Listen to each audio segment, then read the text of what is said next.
सितारा studio 09 Bhagalpur. DJ Guddu Raj singing by Sonu Sitara. ये छौरी चल चौमिन खिलेबो एक चुम्मा दी है ये छौरी चल चौमिन खिलेबो एक चुम्मा दी है एक चुम्मा दी है एक चुम्मा दी है ये छौरी चल चौमिन खिलेबो एक चुम्मा दी है ये छौरी चल चौमिन खिलेबो एक चुम्मा दी है music director DJ Guddu Raj singing by Sonu सितारा।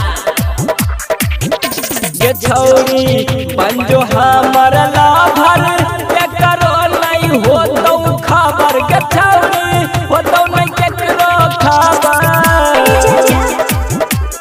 हाँ हाँ पंजो हमर लाभर के करो नहीं हो तो खबर के छौरी हो तो नहीं केकरो खबर। ये छौरी चल पेप्सी पिलई बहू एक चुम्मा दी है ये छौरी चल पेप्सी पिलई बहू एक चुम्मा दी है म्यूजिक डायरेक्टर डीजे गुड्डू राज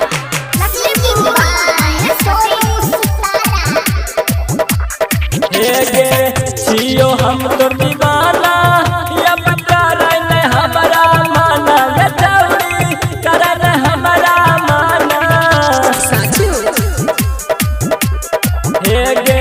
छियो हम तो दीवाना अब करन हमारा माना ये छौरी करन हमारा माना।